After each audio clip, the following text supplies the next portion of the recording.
Dehradun police ने operation Kalanemi के तहत अंतर्राष्ट्रीय धर्मांतरण नेटवर्क का खुलासा किया। सोशल मीडिया और गेम्स के जरिए मासूम लड़कियों को फंसाया जा रहा था। कई आरोपी चिन्हित किए गए हैं। पुलिस ने उत्तराखंड धार्मिक स्वतंत्रता अधिनियम के तहत मुकदमा दर्ज कर लिया है। उत्तराखंड पुलिस ने धर्मांतरण गैंग के अंतरराष्ट्रीय कनेक्शन का बड़ा खुलासा किया है, जिसके तार न सिर्फ यूपी के चर्चित आगरा धर्मांतरण केस से जुड़े हैं, बल्कि धर्मांतरण का गिरोह का इंटरनेशनल कनेक्शन दुबई से मिला है। पुलिस के मुताबिक देहरादून में धर्मांतरण का 2 केस दर्ज हुआ है। यहाँ की 2 लड़कियां दिल्ली जाकर धर्मांतरण करने की तैयारी में थीं। एक शख्स दुबई में बैठकर धर्मांतरण का लालच लड़कियों को देता है। बताया जा रहा है वो शख्स देहरादून में ही रहता था। कुछ साल पहले ही वो दुबई शिफ्ट हुआ था। आगरा पुलिस ने पहले ही सभी आरोपियों को गिरफ्तार किया है।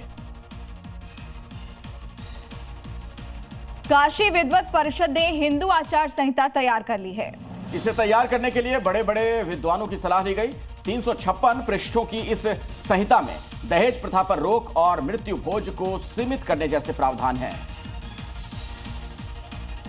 काशी विद्वत परिषद हिंदू परंपराओं और सामाजिक व्यवहार में सुधार के लिए एक नई हिंदू आचार संहिता अक्टूबर में सार्वजनिक करेगी। पहले चरण में 356 पेज की आचार संहिता की प्रतियां छपवाई जाएंगी और इसे घर घर पहुंचाया जाएगा। नई संहिता में दहेज पर पूर्ण प्रतिबंध, शादियों में फिजूल खर्ची पर रोक और दिन में वैदिक तरीके से विवाह करने की सलाह दी गई है। अंतिम संस्कार के बाद होने वाले भोज में केवल 13 लोगों को शामिल करने की सीमा तय की गई है। विद्वत परिषद ने देश के सभी विद्वानों, शंकराचार्यों से विमर्श करने के बाद हिंदू आचार संहिता तैयार की है। और अब एक नजर डालते हैं देश की कुछ बड़ी खबरों पर। प्रधानमंत्री मोदी आज सुबह 11 बजे मन की बात के जरिए देश को संबोधित करेंगे। आपको यह बता दें कि प्रधानमंत्री मोदी का मन की बात का 124वां ये संस्करण होगा।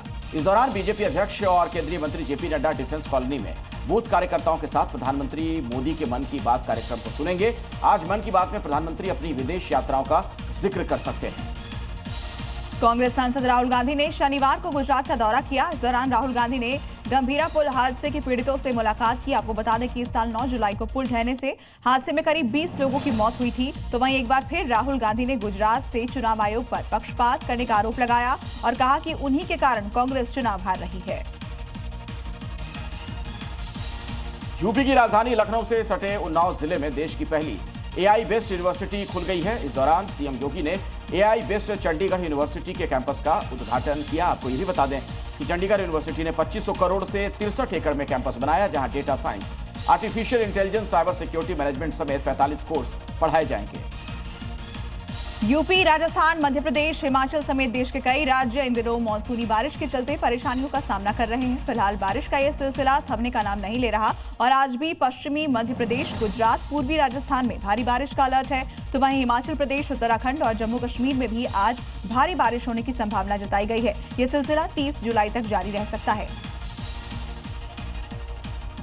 यूपी में योगी सरकार लोगों की अपेक्षाओं पर खरा उतरने के लिए हर संभव प्रयास में जुटी है और इसी को लेकर सीएम योगी ने खुद कमान संभाल रखी है।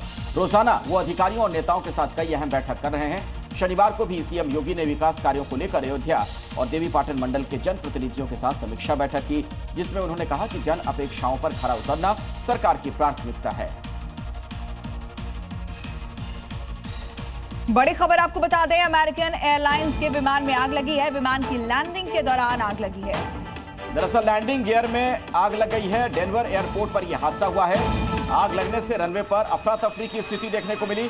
सभी यात्रियों को सुरक्षित निकाल लिया गया है। डेनवर एयरपोर्ट से तस्वीर सामने आई विमान की लैंडिंग के दौरान। यहां लैंडिंग गियर में आग लगी, जिसके बाद वहां अफरा तफरी मच गई।